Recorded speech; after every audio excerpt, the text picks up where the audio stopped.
એટલી સોફ્ટ કચોરી છે કે તમે સેજ ખોલો ને એટલે કચોરી તમારા હાથમાં જ રવો રવો થવા માંડે.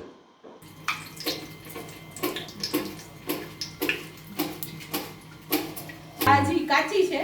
અચ્છા. હા, હજી એને બ્રાઉન થવા દેવાની, એટલી એને પકાવવી પડે. For the very first time હું કોઈના ઘરે આવી અને ફૂડ બ્લોગિંગ કરી રહ્યો છું, ટેસ્ટને એલોબરેટ કરી રહ્યો છું, કારણ કે આ જેતપુરની બહુ ફેમસ કચોરી છે. અમે અમરેલી દુકાન કરેલી. અમરેલીમાં અમને થોડોક ડિસિઝન ખોટું લેવા ગયું હોવાથી થોડો લોસ ગયો અને પછી અમે ત્યાંથી છોડીને જેતપુર આવ્યા અને જેતપુર આવીને સર્વિસ ચાલુ કરેલી, બધે સર્વિસ. પછી મારા મિસિસને વિચાર આવ્યો કે આપણે આ ઘરેથી ગૃહ ઉદ્યોગ ચાલુ કરીએ. 10:30 પછી કોલેજે આવું, પછી તાત્કાલિક અહીંયા તમારે તરત જ જે પણ કોઈ પણ કામ હોય, કટિંગનું હોય કે ઓર્ડરનું હોય, એ બધું કામ મારું. અને ટિફિન કે કોઈ પણ દેવા જવાની વસ્તુ એ બધું પણ. એમના ડોટર જે છે એમના માટે તમને એક વસ્તુ કહીશ કે સૌથી વધારે વખાણ કરવા પડે કે માતા પિતાને એમના કામની અંદર તો રોજિંદા કામમાં ભરપૂર મદદ કરે છે, પણ 10th અંદર એ જેતપુર ફર્સ્ટ આવેલા છે.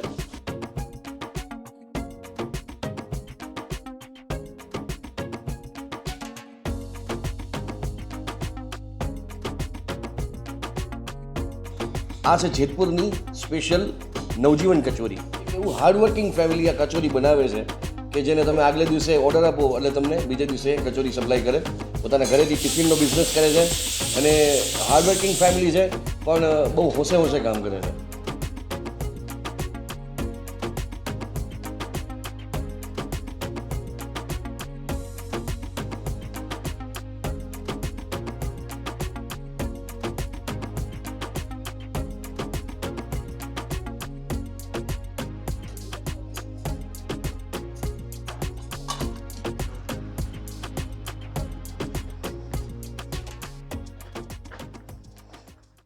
કહેવાય છે કે હાથમાં હુનર હોય ને ત્યારે ગમે એવા નબળા સમયની અંદર પણ તમારે કોઈની સામે હાથ લાંબો કરવાની જરૂર નથી પડતી.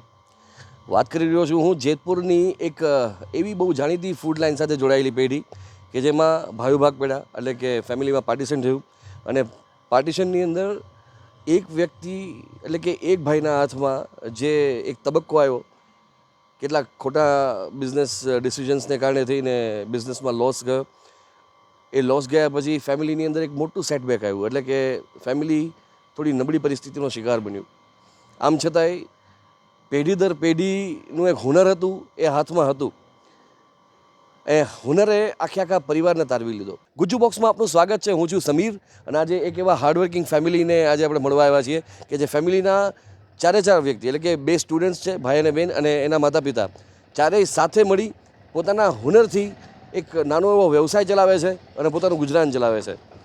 સો મળીએ એ ફેમિલીને. હું આવી ગયો છું અત્યારના અહીંયા 5 પીપળા વિસ્તાર કહેવાય, શ્રી કોલોની, અને અહીંયા તમને એક મકાન જોવા મળશે કે જેની બહાર જ એમના વ્યવસાયને લગતી કેટલીક પ્રોડક્ટ્સ છે એનું લખ્યું છે. કેમ છો બેન, મજામાં? જય શ્રી કૃષ્ણ. આ છે શીતલબેન અને રાજીવભાઈ. જેતપુરની અંદર ખાસ કરીને કચોરી અને શ્રીખંડ આ બંને પ્રોડક્ટમાં એમનું બહુ સારું નામ છે અને આજે એ બંનેની તો એક મહેનત છે જ, સાથે એમના બંને બાળકો જે છે એ પણ એમને એટલા તબક્કે જે છે એ હેલ્પ કરી રહ્યા છે. તમારી કચોરી વિશે મેં રાજકોટમાં સાંભળ્યું હતું કે તમે જેતપુર જાઓ તો રાજીવભાઈના હાથની કચોરી ખાજો. એ કચોરીમાં એવું શું છે પહેલાં મને એ કહો કે જેમને જેતપુર સુધી ખેંચી લાવી? કચોરી એકચ્યુઅલી શું છે કે મારા ગ્રાન્ડફાધર છે એને ચાલુ કરેલી. 1942 થી જે એક જ માપે બને છે અને એ કચોરી મારા સિવાય મારો પરિવાર ખૂબ મોટો છે. અમારે હોટલ છે ત્યાં પણ મળે છે, એક દુકાન નવજીવન ફૂડ છે ત્યાં પણ મળે છે. બધા અલગ અલગ ભાઈ. અને તમારું એક સેપરેટ? અમારું એક સેપરેટ. અમે એકચ્યુઅલી ગૃહ ઉદ્યોગ ચલાવીએ છીએ. 12 વર્ષ ત્યાં ઘરેથી જ કામ ચલાવીએ છીએ. તમારા સન અને ડોટર એ ટિફિન પણ સપ્લાય કરવા? હા, ટિફિન પણ સપ્લાય કરવા જાય. એ ટિફિનનું જરાક માહિતી આપશો? ટિફિનમાં શું શું હોય છે? ટિફિનમાં એક કઠોળ આવે, એક લીલોતરી શાક આવે, દાળ ભાત અને સંભારો અને છાશ પાપડ. શીતલબેનને મળીએ. શીતલબેન, તમારી હથરોટી આમ તો જેને કહે કે પેઢી દર પેઢીની આ એક દેન છે કચોરીની. હા. એ પછી ટિફિનનું તમને ક્યારે લાગ્યું કે ટિફિનની શરૂઆત કરવી જોઈએ? એમાં એકચ્યુઅલી એક અમારે ડૉક્ટર સાહેબ છે, હમ. એમને મારા હાથની રસોઈ બહુ ભાવતી. બરાબર. એટલે મને એવો પ્રોત્સાહન આપ્યું કે બેન તમે તમારા હાથનું આટલી બધી આઈટમ સરસ થાય છે તો તમે આ ગૃહ ઉદ્યોગમાં ખીરું બનાવું છું હું, ઈડલી વઘારેલી, ખાંડવણી, એમ કે તમે હવે આ ટિફિનનું ચાલુ કરો, તમારું ચાલશે, તમારે હથરોટી બહુ સારી છે. એટલે બરાબર. તો ધીમે ધીમે 1 2 3 એવી એમ કરતાં કરતાં અત્યારે મારે 20 ટિફિને પહોંચી ગયું છે. બહુ સરસ. અને પહેલાં 40 ટિફિન હતા પણ મારું ઓપરેશન કરાવ્યું એમાં થોડુંક પાછું વીક આવી ગયું. વાહ. હા, એટલે આવી રીતના ટિફિનની મને એ સાહેબે મને સુઝાવ આપ્યો તો ને મેં ચાલુ કર્યું ટિફિનનું. ગૃહ ઉદ્યોગમાં ટિફિન, એની સાથે સાથે કચોરી, શ્રીખંડ અને ઇડલી, આટલી વસ્તુમાં એમની માસ્ટરી છે. અને આજે આપણે પહેલાં તો આજે કઈ વસ્તુ બનતા અમને દેખાડશો? આજે અમે તમને કચોરી મગની દાળની બતાવશું. અરે વાહ વાહ.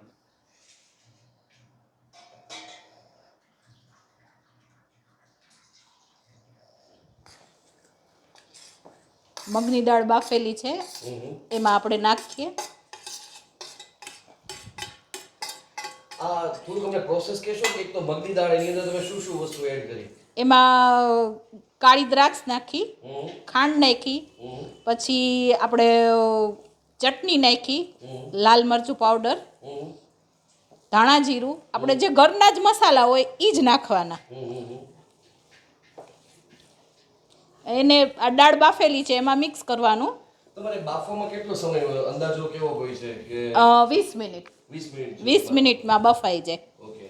અને આપણી કચોરી છે એની ડ્યુરેબિલિટી કેટલી હોય, ક્યાં સુધી સારી રહે? સાંજ સુધી. 24 અવર. 24 hours. ઓકે.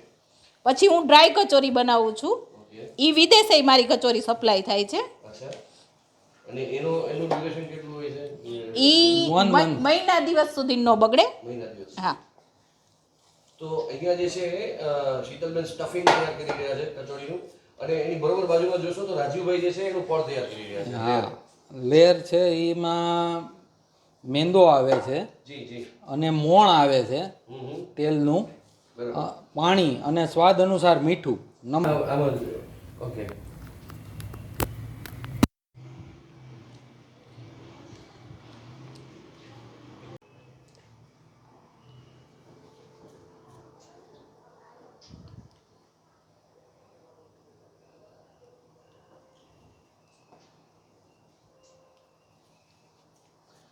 થોડું વાઈટ જેવું. એમ.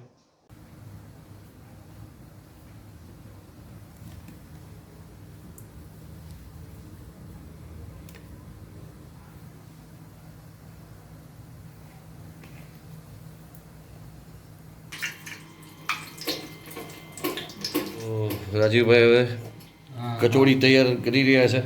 એનું ફેમિલી આખું જે છે તેના બધું હેલ્પમાં લાગ્યું છે. એમના સન અત્યારના મરચાં સુધારી રહ્યા છે, એમના ડોટર અત્યારના ઇડલી કટિંગ કરી રહ્યા છે, અને એમના ગૃહલક્ષ્મી શીતલબેન જે છે અત્યારના એ કચોરી ને વધુ ને વધુ અત્યારે નવું સ્ટફિંગ તૈયાર કરી રહ્યા છે.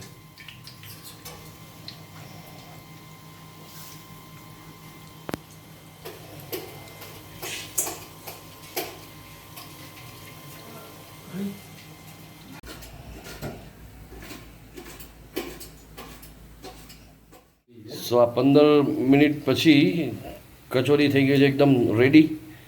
થોડી બ્રાઉનિશ દેખાય છે, જ્યારે ઘણવા પહેલાં તમને દેખાડી હતી એના કરતાં એકદમ. અને આ શુદ્ધ સિંગ તેલમાં બનાવો છો એમ? હા, શુદ્ધ સિંગ તેલમાં. Very good.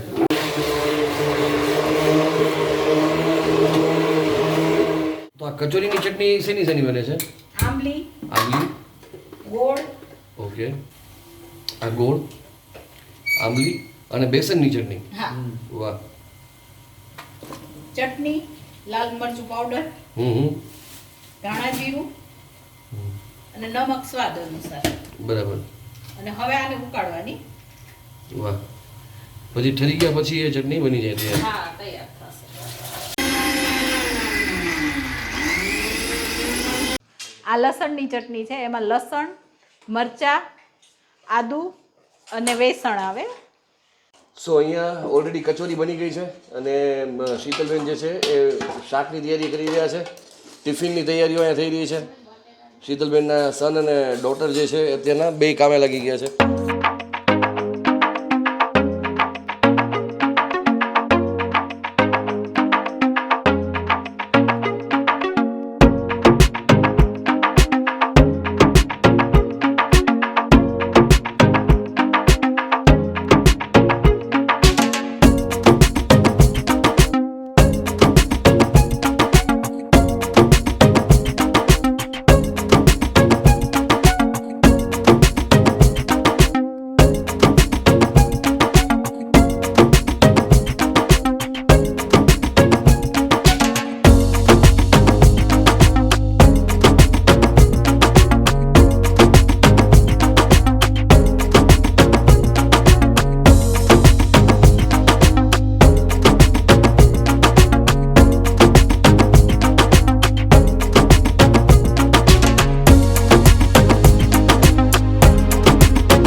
પછી અમે ઘણી ટ્રાય કરી છે, અમને અનુકૂળ નથી આવ્યું. આ 5-7 વર્ષથી અમે મગાવ્યા છીએ, એકદમ અનુકૂળ છે, ઘર જેવું સ્વાદિષ્ટ, પૌષ્ટિક. મેં એક બે મિત્રો પાસેથી વખાણવાળા સાંભળ્યા હતા કે મેં રાજકોટ ટૂંકમાં અહીંની કચોરીની ખાસિયત એ છે અને ખાસ અહીંની સિસ્ટમ એ છે કે તમારે આ કચોરી ટેસ્ટ કરવી હોય તો પહેલાં ઓર્ડર દેવો પડે આગલે દિવસે. 1 કિલો, 1.5 કિલો, 2 કિલો, 1 કિલો ઓર્ડરથી ચાલે ને? હા, 1 કિલો ઓર્ડરથી શરૂ થાય. 1 કિલોનો ઓર્ડર તમે દો અને 1 કિલોનો ભાવ શું છે? 300 રૂપિયા કિલો. 300 રૂપિયા છે. તો મેં આગલે દિવસે જ કહી રહ્યું હતું કે અમે લોકો શૂટ માટે તો આવવાના છીએ, પણ અમે ગ્રાહક બનીને આવશું.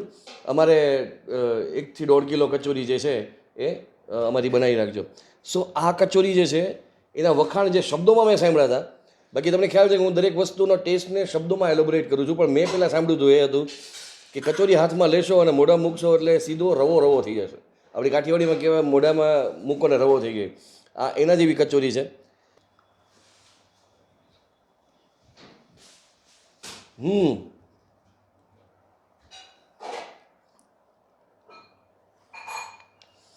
મેં મારી લાઈફમાં આટલી કચોરીઓ ખાધી છે, અલગ અલગ શહેરની, અલગ અલગ ગામની.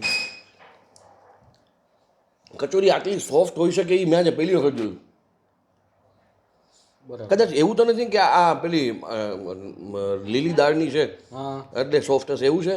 એવું નહીં, અમે ડ્રાય પણ બનાવીએ છીએ, પણ એનું પળ એટલું જ સોફ્ટ. એકચ્યુઅલી પહેલાં હું તમને આના મસાલાની વાત કરીશ. આ કઈ મગની દાળની.